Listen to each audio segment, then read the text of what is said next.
Other news, Nigeria secures $500 million gas supply, renewable energy deals with investors in Germany.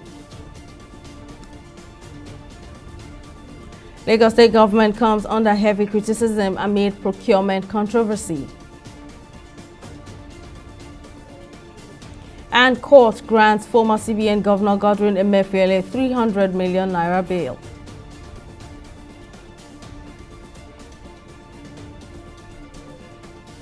Thank you for joining us on News Now. I'm Simisola Adigun.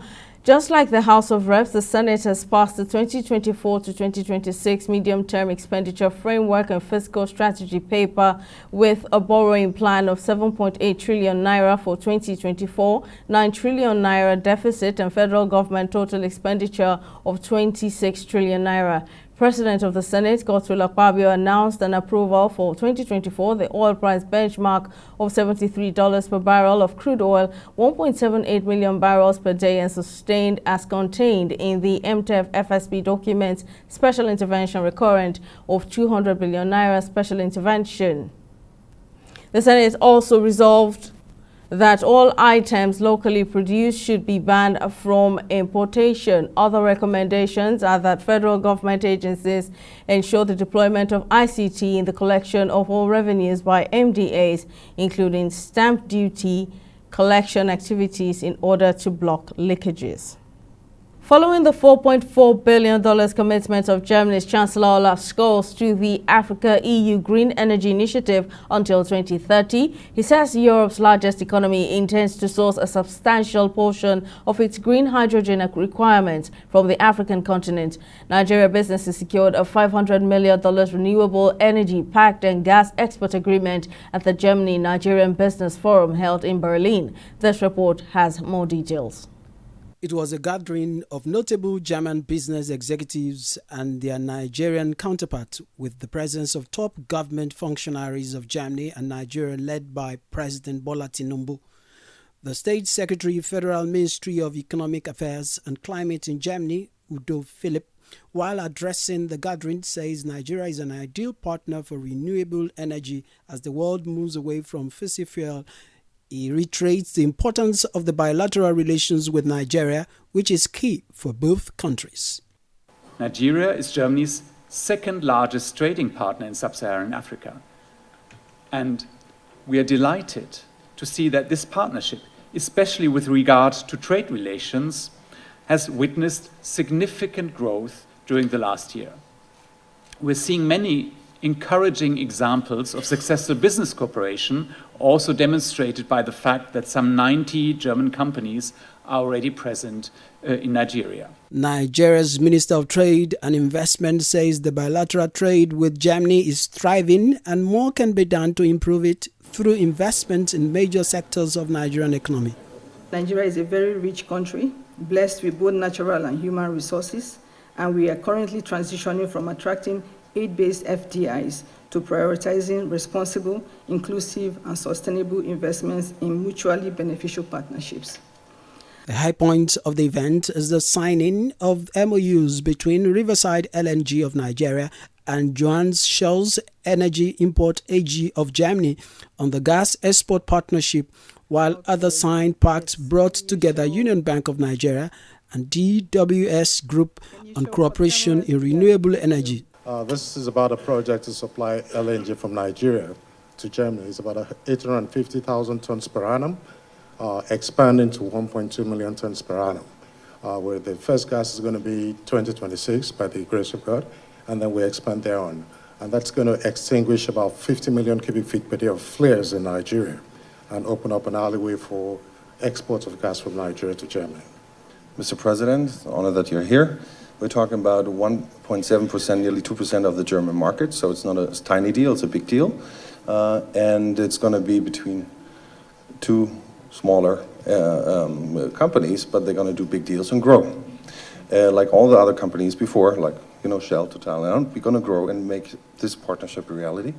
And we have the German customers So they're going to buy from us. They agreed on pricing. They're happy to buy from Nigeria. Some members of the Nigerian delegation at the Business Forum share their thoughts on how the investment drive of the federal government will impact the economy in search of liquidity to stir growth. Execution of our existing investment framework is the challenge, and I think with the new minister we have and her team, we're seeing a one-stop office for approvals for businesses, foreign investors to come in. And foreign investors are having it easy, okay, compared to what it has been in the past. This president understands that aspect of it. So he started pushing for economic reforms and bringing the economy front and center. And I think that's what the international community want to hear at this point. So it's a good move. You know, the government is prioritizing the creation of a national assets register. The availability of the assets register allows you to be able to have assets that foreign investors can invest into. It allows you to be able to have assets that you can also use as a government to unlock liquidity. And a lot of foreign investors are looking for that. Germany is one of Nigeria's biggest trade partners with a 3 billion euros trade volume in 2022. Governor of Lagos State Babajide Sanwo-Olu has addressed the controversy surrounding a letter written by an opposition politician which raised concerns about the procurement process in the state. The governor says the controversy generated by the letter was unnecessary, adding that the state had nothing to hide in its public expenditure. Speaking on Tuesday while inaugurating the newly built operational headquarters of the Lagos State Building Control Agency LASPCA in Ikeja, Sanwo-Olu said the controversy surrounding the procurement process in the state is misrepresented truth. He said the controversy generated by the letter written by the opposition politician was unnecessary as the state had nothing to hide in its public expenditure. To be responsible, to be transparent, to be committed, how people can indeed turn it around.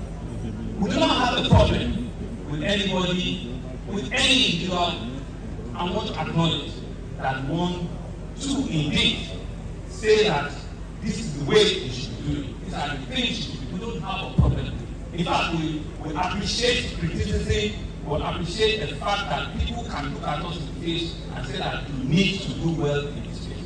So we don't have a problem with the originator of an open letter. In fact, we like it, and we want to thank you. And that to say that indeed, if it is a government that is transparent and is responsible, we should not shy away from criticism. But it's only when criticism is malicious, is unintended, and begins to misrepresent the truth, that's when there's a problem. And I'm sure that the officers in Lagos State, they all come out to show that indeed you can make mistakes on some lines of items.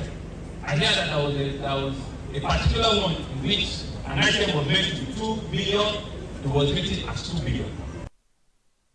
Well, to speak further on the Lagos procurement controversy, I'm joined now on the news by Iyanoluwa Bolarewa, an open governance advocate. Thank you for joining me. Now, the procurement backlash that started from Lagos is spreading to other states. Do you think that the Procurement Act has been able to stop frivolous spending in government? Well, good evening, everyone. Thank you very much for having me this evening. And I really appreciate that citizens are starting to understand their position in this democracy, and also the words that we've been putting out as budget, which is to always ask questions. Citizens are starting to understand that the power, to ask questions resides with them. There are laws, there are rules. Procurement laws are there, procurement rules are there. As a matter of fact, a lot of states had to implement that during the SIFTAS project, where the World Bank was giving out grants to states, basically on assessing them on a subnational level of transparency. Now, the question, going to your question, has this been able to, reduce corruption, or has it been able to stop corruption totally? The answer is no, right? Quite unfortunate, but that's the realities that we face right now in the country. And, there's been a lot of barbaric things that we've seen in these ways taxpayers' money are being spent. However, it's not a new information that civil society organizations have been pushing out there as towards ensuring that state government put into cognizance how they spend taxpayers' money. However, what we have seen has always been brazen, the brazen attitude of executive governors, spending these funds as if, there's no necessity for transparency and accountability, and most especially value for money. So, and if you check out, the most recent, Q3 data for budget implementation report released by the Lagos State government, you will see that a lot of the challenges were, we're not even in tandem to how the procurements were made. It was really in tandem to how, the value of money was really, really, acquired. Because at the end of the day, you will see a lot of things that just didn't make sense. And, to add salt to injury was the response the procurement team for Lagos State gave to say that, some of those spendings were in tandem to economic realities. Now, the question is, who then takes care of the economic realities of the people of the state, right? So we have also lost focus on what really matters at the end of the day. So basically, we need to understand that these issues are there. The laws are there, but most of these state governments are not, following the ways to ensure that, value for money is being met, which is the major problem. How then can citizens in Nigeria follow how public money is spent?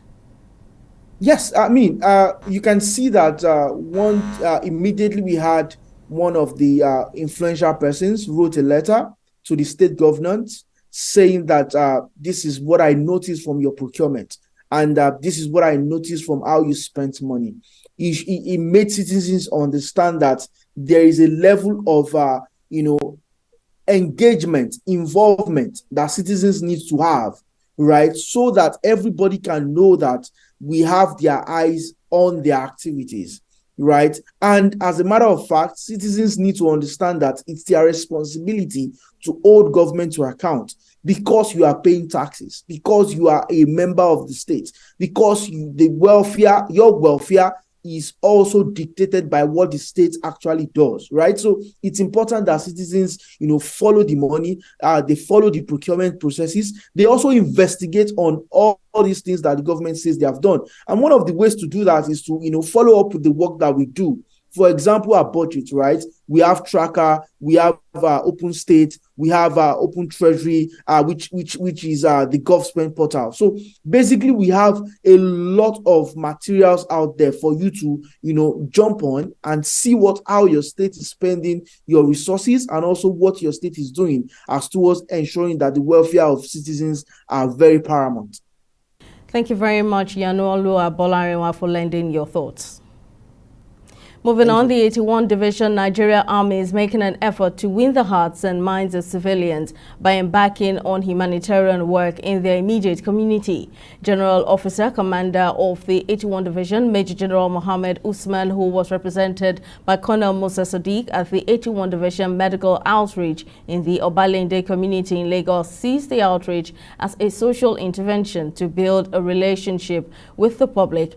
While speaking at the event, the military officer says that health is the most important gift, even if you do not have a dime. The outreach is part of the Nigeria Army's Operation Stillwater 111, which comprises school visits and medical outreach by the different divisions. It is aimed at winning the hearts and minds of the civil populace. We require such mutual cooperation that is mutually beneficial to us, by way of information sharing that will enable us identify the wrongs going on within our immediate environment. And of course, you understand that the 81 Division Garrison is located here in Obalende. So selecting the Obalende community for this social intervention is considered germane in cementing the civil-military relationship that the Chief of Army Staff really emphasize. We are here at Obalende to carry out the medical outreach, and we have in our stand, we have the records, we have the nursing station, we have the physiotherapy stand, we have the dental stand, we have the eye care stand, and also other essential medical services that will be beneficial to the locals of Obalende here. Go and check your sugar level. They'll be scared. And I'm very, very happy that today 94. The army came out to do their free medical outreach, 94. which most people came out and they will enjoy that. 94. And early detection means very good result. Former CBN Governor Godwin Emefiele has been granted bail by Justice Hamza Mowasu of the Federal Capital Territory High Court, set at 300 million naira, with two sureties in like sum. Both owners of landed property in Maitama required to deposit the certificate of occupancy. Justice Mowasu, in his ruling, ordered Emefiele to deposit his travel document with the court and must remain within the FCT jurisdiction. However, pending the fulfillment of bail conditions, he has been ordered to be remanded at the Kuje Correctional Center.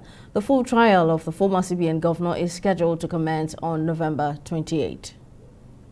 The court today considered the reasons we gave and also the opposition mounted by the prosecution, and came to the conclusion that there was no reason to deny bail to the defendant because the issues before the court, the charges before the court, are not capital offenses, they are bailable, and the defendant has conducted himself properly.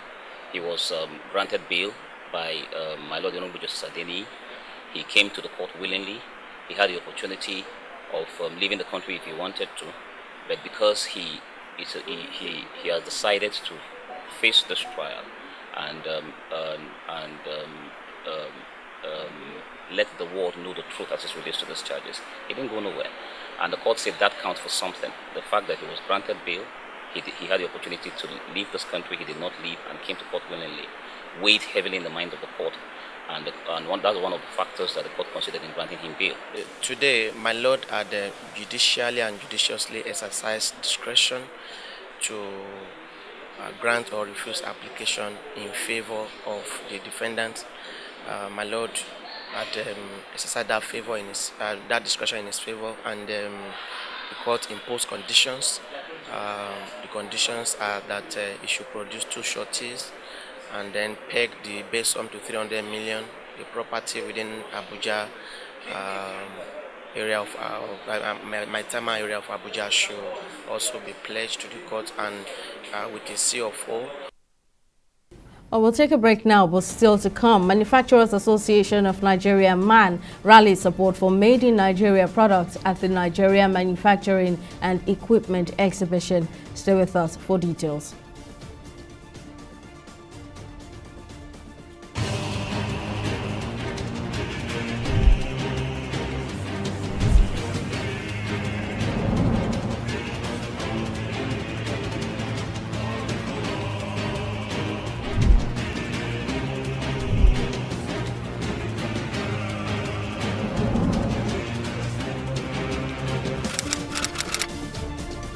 Welcome back. Let's take a recap of our top stories. Following the $4.4 billion commitment of Germany's Chancellor Olaf Scholz to the Africa-EU Green Energy Initiative until 2030, he says Europe's largest economy intends to source a substantial portion of its green hydrogen requirements from the African continent. Nigeria businesses secured a $500 million renewable energy pact and gas export agreement at the Germany-Nigerian Business Forum held in Berlin. President Bola Tinubu, while speaking in Berlin at the 10th German-Nigerian Business Forum, says that with resilient democracy, Nigeria is primed to attract foreign direct investments. We also told you that Governor of Lagos State, Babajide Sanwo-Olu, has addressed the controversy surrounding a letter written by an opposition politician, which raised concerns about the procurement process in the state. The governor says that the controversy generated by the letter was unnecessary, adding that the state had nothing to hide in its public expenditure. Speaking on Tuesday while inaugurating the newly built operational headquarters of the Lagos State Building Control Agency, LASPCA, in Ikeja, Sanwo-Olu says the controversy surrounding the procurement process in the state is a misrepresented truth. And in case you missed any of our news bulletins, or for more updates, you can catch us on Limex World TV or log on to our website on www.tv360nigeria.com. You can also follow us on our social media platforms on Twitter, Instagram, and YouTube at TV360 Nigeria, or download our mobile app on Google Play Store and Huawei App Gallery. On Facebook, we're TV360 Online.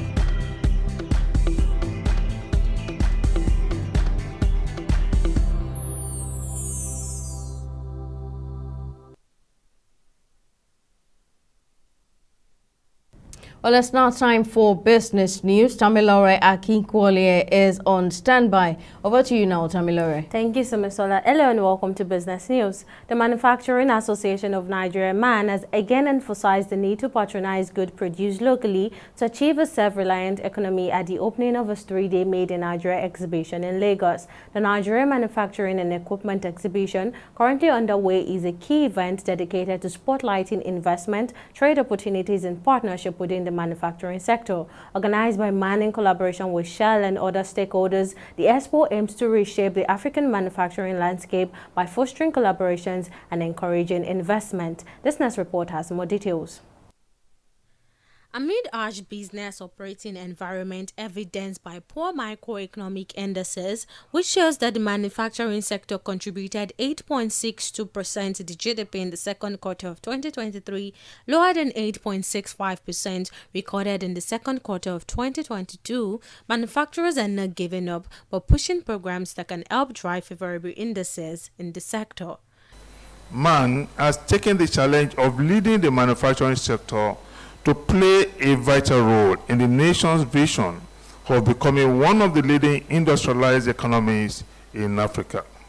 With this in mind, we tend to close the information gaps and encourage local sourcing of available raw materials by manufacturing industries.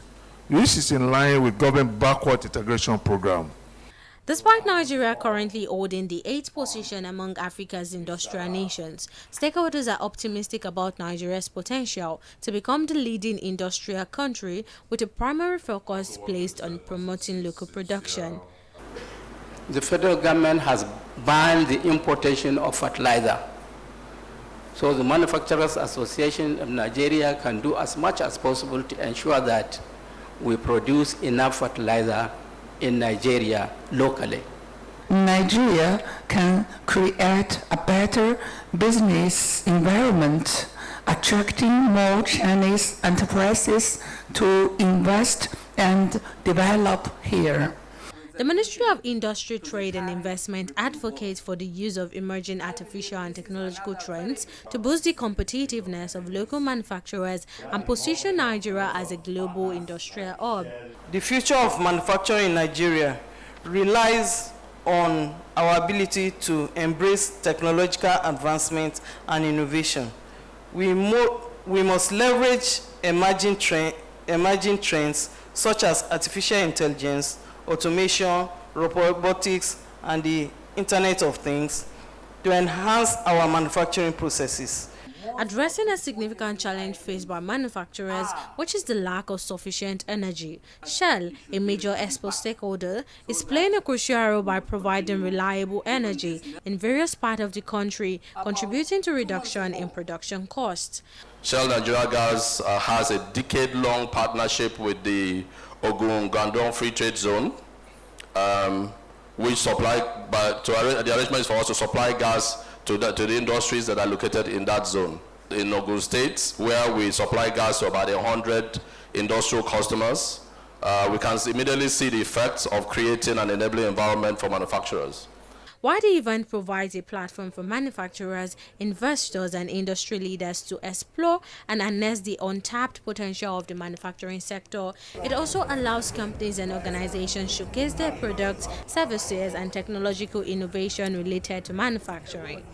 The reason why Kano Spice was established in Nigeria was because we noticed that Africans specifically import products, and majority of these products are not natural, and they have a lot of disadvantage health-wise to the nation. And that is why, if you notice, the whole product we are having in Kano Spice are purely natural and sorted out here in Nigeria. For every experience from Ibadan to Ogun, every of man activity we've always participated, and it has enhanced our product feasibility in the business terrain. The promotion of local production stands as the anchor of the government vision for a self-sufficient and economically vibrant Nigeria. Tamilore Akinkole, TV360 Lagos. We'll take a break and be back with stock market reports.